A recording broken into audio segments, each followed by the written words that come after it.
सभी बहन भाइयों को जय मसीह की। मैं आपका प्रिय दोस्त पास्टर सुमित कुमार एक बार फिर से एक स्पेशल और खास मैसेज लेके आपके पास आया हूँ। क्या आप मेरे पीछे इस खूबसूरत पेड़ को देख पा रहे हो? ये फूलों से भरा हुआ पेड़ कितना सुंदर है दिखने में, जो आंखों को भा रहा है और हमें आकर्षित कर रहा है कि हम इसके पास आए। लेकिन मैं आपसे एक बात कहना चाहता हूँ कि आप जानते हो कि आज से कुछ महीने पहले ये पेड़ ऐसे नहीं था। इसकी जो दुर्दशा थी वो ऐसे नहीं थी।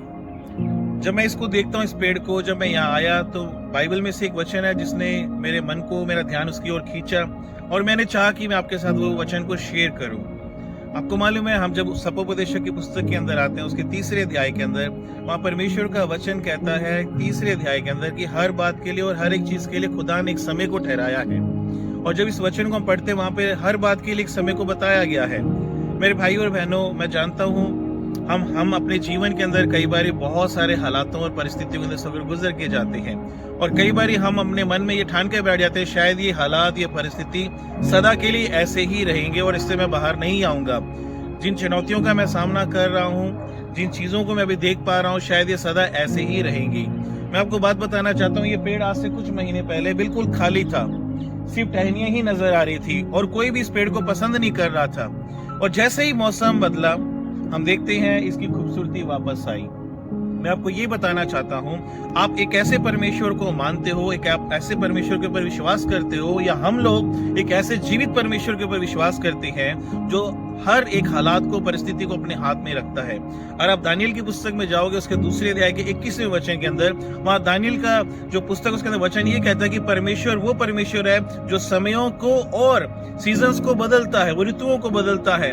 हमारा परमेश्वर ऐसा है जो समय को बदलता है।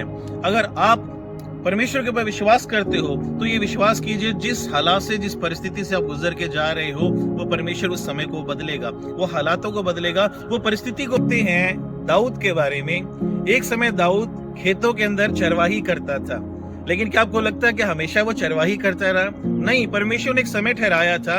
उस समय के अंदर परमेश्वर उसे कुछ सिखाना चाहता था कि परमेश्वर के ऊपर निर्भर कैसे करना है, परमेश्वर पे विश्वास कैसे करना है। और वो विश्वास की बात हम तब देखते हैं जब वो ग्वालियत से लड़ने के लिए गया और उसने ग्वालियत को बोला, तू भाला लेके आता है, तू तलवार लेके आता है, लेकिन मैं परमेश्वर के नाम से तेरे विरोध में आता हूँ।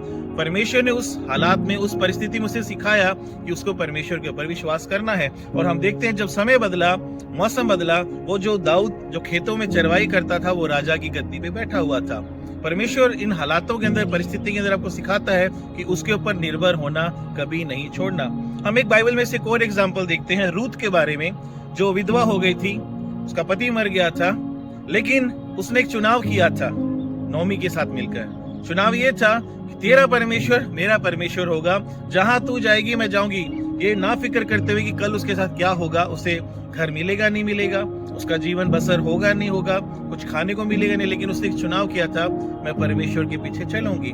और जिस खेत के अंदर वो बलियां उठाती थी, हम देखते हैं एक ऐसा समय था जब उस खेत के अंदर जाके वो बलियों को उठाती थी, लेकिन परमेश्वर ने उसकी वफादारी का इनाम उसे ये दिया, जिस खेत में वो काम करती थी, उसी अगले सीजन में उस खेत की वो क्या हो गई, मालकिन बन गई थी। बाइबल में बहुत सारे एग्जाम्पल्स है मेरे भाई और बहनों। आपको विश्वास करना होगा उस परमेश्वर पे जो इन उदाहरणों के द्वारा हमसे बात करता है। हम बाइबल के अंदर मोर्देकाई के बारे में देखते हैं, जो राजा के महल के बाहर बैठा करता था, कभी अंदर नहीं जाता था। उसके लिए एक समय ठहराया गया था। उसने खुदा के साथ वफादारी को नहीं छोड़ा, उसने कभी भी परमेश्वर पर भरोसा करना नहीं छोड़ा। और हम देखते हैं वो मोर्देकाई जो बाहर गेट के ऊपर बैठा करता था, प्रभु ने जब हालात को बदला, सीजन को बदला, वो मोर्देकाई महल के अंदर रहने लगा। मैं आपसे ये कहना चाहता हूँ, मैं आज आपको इंकरेज करना चाहता हूँ मेरे भाई और बहनों, जो हालात, जो परिस्थिति हमारे जीवन में है, ये सदा के नहीं है। अपने ऋतु में सब खूबसूरत हो जाएगा। ये सब चीजें परमानेंट नहीं है। अगर हमारा जीवन परमानेंट नहीं है तो हालात परमानेंट नहीं है। अगर दुख है तो सुख भी है। अगर आप दुखों से गुजर के जा रहे हो तो प्रभु का वचन कहता है सुख भी है। अगर दिन है तो रात भी है। तो ये विश्वास करें कि प्रभु इस समय को बदलेगा। इस बीच में आपको खुदा के ऊपर विश्वास करना नहीं छोड़ना, परमेश्वर के साथ अपने रिश्ते को कभी भी तोड़ना नहीं है, बरकरार रखना है। और देखें, जैसे इस पेड़ के ऊपर खूबसूरती आई और ये कितना खूबसूरत हो गया। जब इसके विरोध में समय था, हम देखते हैं इसने सर्दी का सामना किया, धुंध का सामना किया, ठंड का हर एक चीज मार पड़ी, लेकिन क्या इसने जीना छोड़ दिया था? लेकिन अब देखते हैं इसके ऊपर खूबसूरती कितनी ऐसी है। कितनी खूबसूरती है, क्योंकि ये जमीन के अंदर बना रहा। आप खुदा के अंदर बने रहें, प्रभु आपके समय को बदलेगा, आपकी जिंदगी को फिर से वो खूबसूरत करेगा, क्योंकि परमेश्वर ने आपको बहुत खूबसूरत बनाया है। आपकी जिंदगी को उसने मोल लेके बनाया, वो ऐसे ही व्यर्थ जाने नहीं देगा। सो खुदा के ऊपर विश्वास करें, आपका समय बदलने वाला है। सभी को जय मसीह।